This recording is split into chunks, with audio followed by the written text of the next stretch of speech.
할까요? 시작. 예수가. 네, 라는 제목으로 말씀을 좀 드리겠습니다. 제가 힘든 설교 시간이지만 좀 집중해서 오늘 본문을 잘 이해할 수 있도록 해보겠습니다. 여러분, 지지난 시간이죠.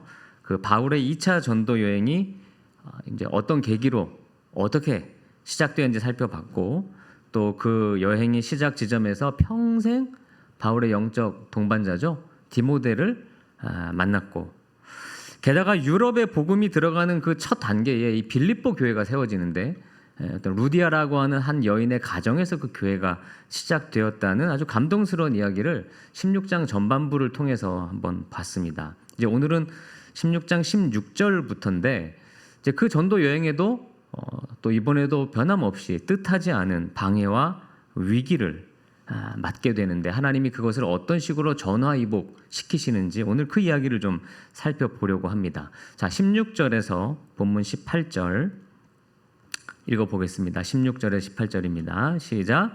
우리가 기도하는 곳에 가다가 점치는 귀신 들린 여종 하나를 만나니 점으로 그 주인들에게 큰 이익을 주는 자라. 그가 바울과 우리를 따라와 소리질러 이르되, 이 사람들은 지극히 높은 하나님의 종으로서 구원의 길을 너희에게 전하는 자라 하며 이같이 여러 날을 하는지라. 바울이 심히 괴로워하여 돌이켜 그 귀신에게 이르되, 예수 그리스도의 이름으로 내가 내게 명하노니 그에게서 나오라 하니 귀신이 즉시 나오니라. 아멘. 자, 점을 치는 여자가 있는데 이 여자가 계속해서 이 바울의 일행을 따라다니는 거예요. 막 소리까지 지릅니다. 이 사람들은 지극히 높은 하나님의 종들이다. 근데 그 말하는 이야기가 또 틀린 말이 아니라 되게 맞는 이야기를 가지고 막 소리를 질러요. 실제로 귀신에 들린 사람들의 목소리가 얼마나 크고 쩌렁쩌렁한지 저도 과거에 들어본 적이 있지만 너무 귀가 울릴 정도로 아픕니다. 하루 이틀도 아니고 가는 곳마다 따라오면서 소리 지르는 거예요, 뒤에서. 여러분 어떨 것 같아요? 노이로제 걸리지 않겠어요? 이 정도면? 근데 그런 것 때문에 괴로웠던 게 아니었어요. 이 여자는 점을 쳐서 자기 주인들에게 돈을 벌게 해주는 여자였어요. 그러니까 되게 점이 잘 맞았던 모양이에요. 주인들에게 돈벌이였어요. 돈벌이로 이용당하는 그런 어떤 착취당하고 있는 여자죠. 그녀의 그 불행한 인생이 너무 안타까워 보였던 바울은 그 안타까움 때문에 우선 괴로워했던 거죠. 너무 괴로웠어. 저 여인을 보는 게 너무 힘들었어요. 그러니까 구해주고는 싶은데 이게 그렇게 간단한 일이 아니에요. 왜냐하면 이 여자의 주인들이 있다 그랬잖아요. 그 주인들과 전도 여행 중에 어떤 다툼이 생길 수도 있는 거고 충돌이 생길 수도 있으니까 이러지도 저러지도 못하는 그런 괴로운 상황인 거예요. 우리 군인들, 공무원들도 다 요즘 청렴 교육을 꼭 이수하도록 되어 있어요. 그래서 저도 그거를 이렇게 듣는데 2시간짜리 강의를 인터넷에 딱 틀어놓고 듣는데 과거 조선시대에도 이런 교육이 있었고 우리나라뿐만 아니라 전 세계에도 이 부패와 관련된 일들이 얼마나 많은지 그걸 보고 알게 돼요. 그러니까 욕심 앞에, 자기 돈줄 앞에 사람의 이기심이 얼마나 추악한지 우리 스스로 충분히 느낄 수 있습니다. 다른 사람을 착취해서라도 내 돈을 벌고자 하는 그런 욕망. 여러분은 그런 게 없나요? 우리는 그런 것들로부터 자유로울까요? 만약 그런 생각을 가지고 있다면 이 세상에 돌아가는 어떤 원리들을 여러분은 잘 이해하지 못하고 있는 거예요. 자연을 파괴해야 내 주머니가 채워지고요. 우리의 후세를 생각하는 그런 마음 아랑곳 없이 나는 편하게 살아야 되겠다는 이기주의가 우리 모두에게 다 있죠. 여러분, 우리가 버리는 음식물 쓰레기, 각종 환경 유해 물품, 옷, 이런 것들이 빈곤 국가에 사는 사람들에게는 엄청난 쓰레기와 그들을 매일 죽음으로 몰고 간다는 거 아십니까? 우리는 그렇게 삽니다. 우리가 모를 뿐이죠. 사실 그건 대부분 공공연하게 알면서도 공론화하지 않는 일이에요. 왜냐하면 세상은 주로 강대국들이 주도하며 살아가는 세계이기 때문에 그랬습니다. 그래서 우리도 실은 괴로워야 해야 돼요. 제가 이 이야기도 여러 번 했지만 그 옷에 관한 다큐멘터리를 몇 년 전에 보고 참 깜짝 놀랐어요. 우리가 바깥에 아파트에 이렇게 1층에 버리는 옷들 있잖아요. 그게 90%는 재활용되지 않아요. 대부분은 다 어디로 갑니까? 우리나라에서 버려지지도 않아요. 다 빈곤 국가의 쓰레기로 처리가 됩니다. 다 그쪽으로 그냥 그렇게 가서 버려지는 거예요. 그럼 그 나라 사람들은 자기들의 삶의 터전은 다 쓰레기로, 옷의 쓰레기로 덮여 있는 거예요. 그래서 그 다큐멘터리 여러분 찾아보면 다 나와요. 근데 대부분 버려지는 옷 중에 상당히 많은 옷이 어느 나라에서 온 옷인지 아세요? Republic of Korea. 우리나라에서 나는 옷이에요. 다 한국 옷, 한국 이 상표들이 그 수만 벌, 셀 수도 없어요. 그것이 그들이 사는 바닷가를 썩게 만들고요, 강을 썩게 만들어요. 그거 보니까 저는 옷을 못 사 입겠어요. 그래서 그냥 10년씩 입고 웬만한 옷을 안 사고 싶어요. 그거 본 이후로는. 내가 버린 옷이 이게 재활용되는 게 아니라 어떤 저런 빈곤 국가에 살아가는 사람들에게 생명과 직결도 있구나라고 생각하니까 이거 쉬운 일이 아니더라고요. 그렇게 생각하면 여러분 우리도 어떤 세상을 피폐하게 만들고 어떤 사람들인가는 죽게 만들고 우리는 편하게 살고 돈을 버는 것이죠. 그 논리에서 우리는 자유로울 수가 없어요. 이거를 볼 수 있는 눈이 우리에게 필요합니다. 그래서 괴로운 거예요. 우리에게도 괴로움이 있어야 합니다. 괴로워하던 바울이 더 이상은 못 참겠어. 그래서 그 여인에게서 귀신이 나오도록 본문에 보니까 치유해줬죠. 귀신을 쫓아내줬어요. 자, 당연히 문제가 생겼죠. 그 여자의 주인들에게는 이게 어떤 일이에요? 자기들의 돈벌이가 사라진 거예요. 바울이 자기 돈줄을 없앤 거예요. 참을 수 없습니다. 자, 19절에서 24절. 어떤 일이 벌어집니까? 잘 한번 여러분 읽어보세요. 19절에서 24절입니다. 시작. 여종의 주인들은 자기 수익의 소망이 끊어진 것을 보고 바울과 실라를 붙잡아 장터로 관리들에게 끌어갔다가 상관들 앞에 데리고 가서 말하되 이 사람들이 유대인인데 우리 성을 심히 요란하게 하여 로마 사람인 우리가 받지도 못하고 행하지도 못할 풍속을 전한다 하거늘 무리가 일제히 일어나 고발하니 상관들이 옷을 찢어 벗기고 매로 치라 하여 많이 친 후에 옥에 가두고 간수에게 명하여 든든히 지키라 하니 그가 이러한 명령을 받아 그들을 깊은 옥에 가두고 그 발을 착고에 든든히 채웠더니 그러니까 보통 사람이 일반적으로 이렇게 열불나는 일, 확 돌아버리는 일, 그럼 감히 내 돈을 뺏어가 어떤 나의 어떤 불이익 가만히 있을 수 없다는 거죠. 바울과 실라를 붙잡았어요. 끌고 갔어요. 지금 바울의 일행이 4명이라 그랬잖아요. 바울과 실라 그리고 디모데 누가. 근데 이제 바울과 실라 디모데 누가 그런데 이 두 사람만 여기서 보면 데려갔어요. 왜 바울과 실라만 잡아갔습니까? 순수한 유대인이었기 때문입니다. 디모데는 우리 지난주에 봤지만 엄마는 유대인인데 아빠는 헬라인이었어요. 그리고 누가는 순수한 헬라인이죠. 그러니까 이제 유대인 둘을 잡아간 거예요. 무리들이 일제히 일어나 이 사람들이 성을 요란하게 하고 이상한 풍속을 전한다고 고발했어요. 아니, 여러분 바울이 한 일이 뭐예요? 그 고통당하는 여자, 착취당하는 그 여인을 구해준 것밖에 없잖아요. 그러면 오히려 칭찬받아 마땅한 일 아니에요? 너무 잘했다. 저렇게 괴로움 속에 있는 여인을 귀신으로부터 세상으로부터 자유하게 해줬으니 저건 박수 쳐줘야지. 그런 일임에도 불구하고 그들을 옥에 가둡니다. 여러분 인간이 이렇게 악합니다. 우리가 거짓 모함을 덧붙여서 막 매를 치게 하고 옥에 가두고 착고까지 꽉 매서 움직이지 못하게 고통을 줍니다. 자, 바울과 실라 입장에서는 이게 얼마나 날벼락 같은 일이에요. 복음 전하다가 사람을 구해줬는데 옥에 가서 이런 불편함을 감수할 사람이 누가 있겠어요? 더군다나 말도 안 되는 모함을 받아서 감옥에 간다는 거 얼마나 억울합니까? 잠도 안 올 것 같아. 저 같으면. 화가 나서. 그러나 바울과 실라는 달랐어요. 어쩜 이렇게 냉철하여 자기가 해야 할 일을 마땅히 하는지 하나님을 믿는 믿음은 이뤄야 한다는 것을 배우게 됩니다. 자, 25절과 26절. 25절과 26절입니다. 시작. 한밤중에 바울과 실라가 기도하고 하나님을 찬송하며 죄수들이 듣더라. 이에 갑자기 큰 지진이 나서 옥터가 움직이고 문이 곧다 열리며 모든 사람이 매인 것이 다 벗어진지라. 믿음이란 이런 것입니다. 한밤중이지만 믿음이란 언제나 우리와 함께 하시는 하나님과 소통하는 일이에요. 바울은 불쌍한 여인을 구해준 것 뿐인데 옥에 갇혔어요. 오히려 매질도 당했어요. 그러나 하나님을 찬송합니다. 도대체 무슨 찬송했을까요? 무슨 찬송일까요? 내가 매를 맞고 옥에 갇혔지만 그럼에도 불구하고 하나님 주님을 신뢰합니다 라는 찬송 아니겠습니까? 숱한 시련 속에서 항상 선한 길로 인도하신 하나님에 대한 경험과 찬송, 믿음. 제가 생각해봐도 믿음은 이런 상황에서 찬송할 수 있는 사람이 저는 믿음 있는 사람이라고 생각합니다.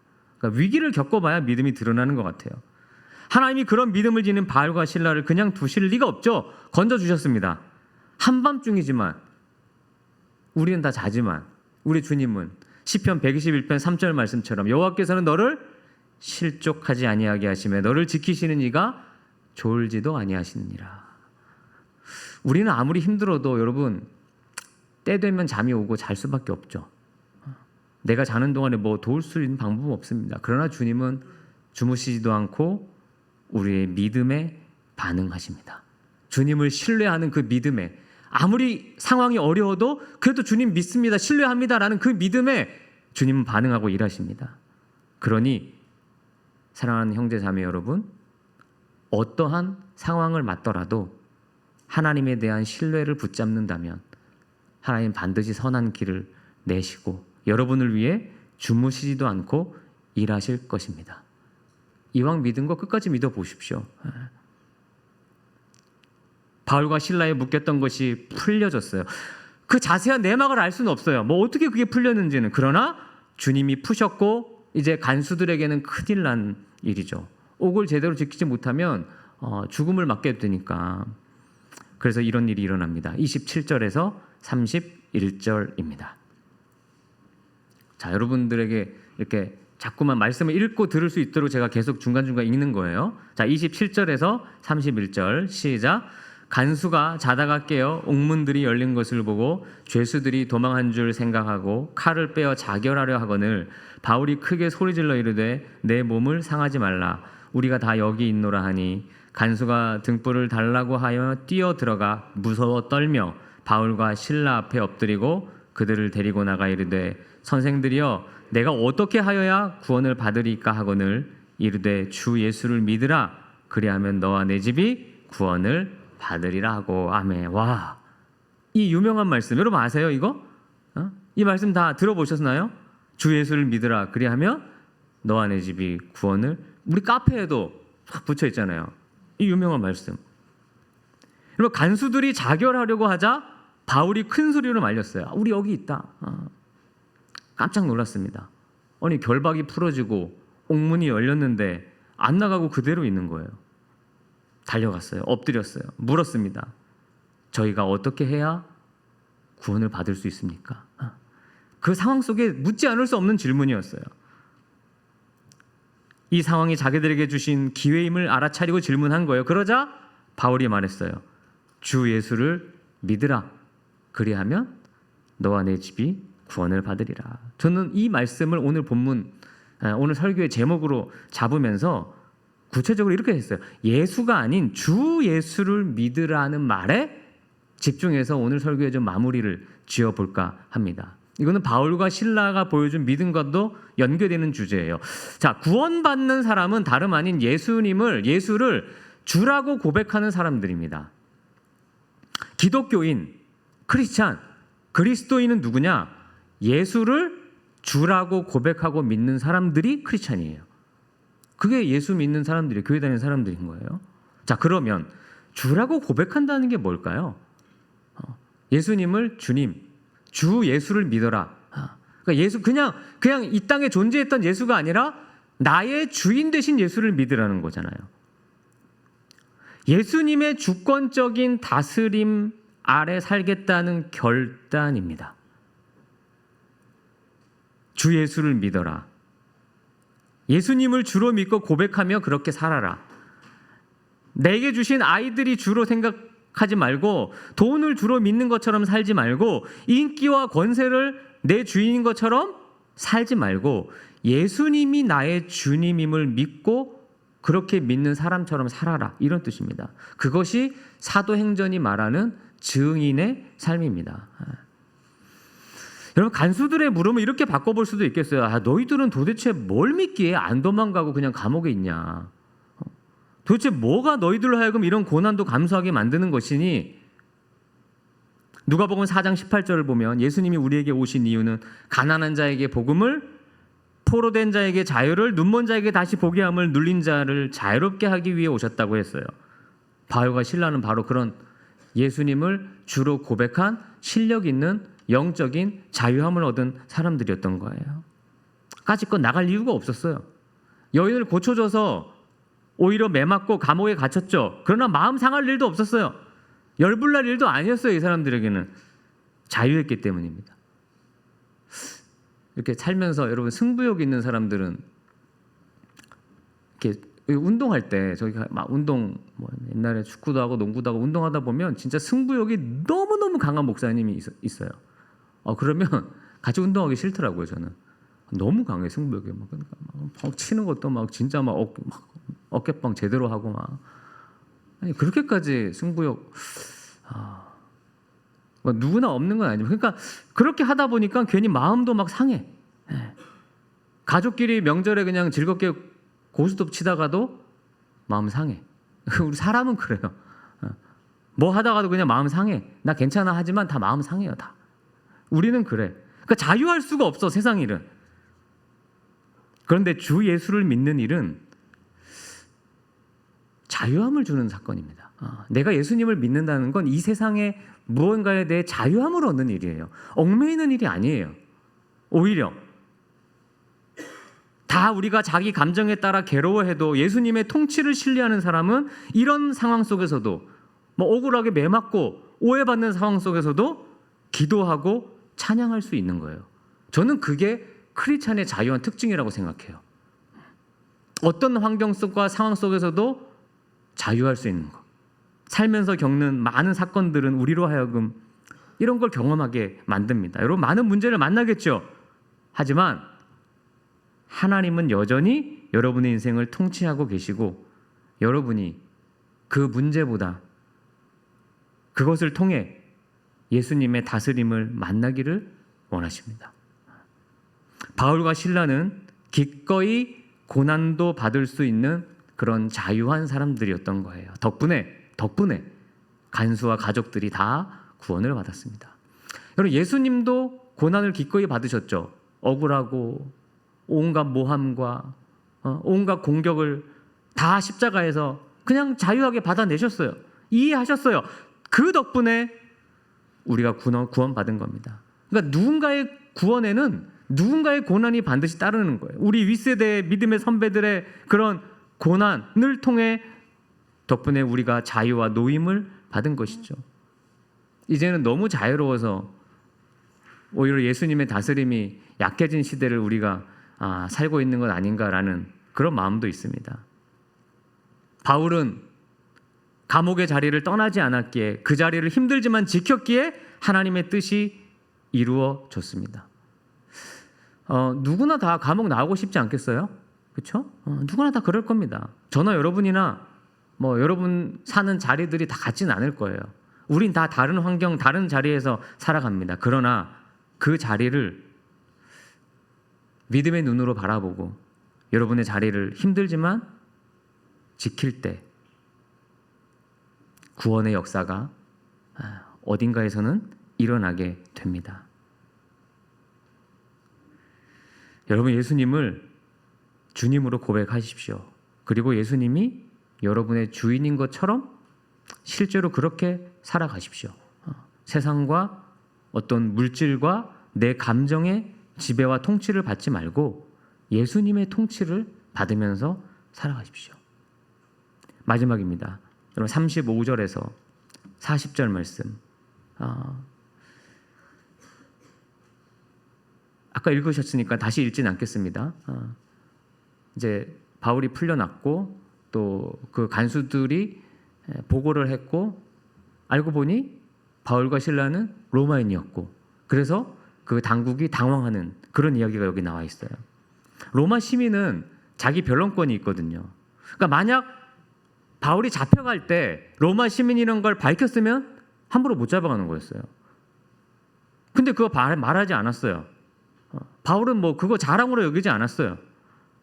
하나님의 섭리를 기다렸습니다. 그러했기에 간수가 구원받고 가족들도 구원받을 수 있었습니다. 인생을 전적으로 예수님의 다스림에 맡겼기 때문에 가능한 일이었어요. 사랑하는 형제 자매 여러분, 여러분은 예수님을 주로 고백하십니까?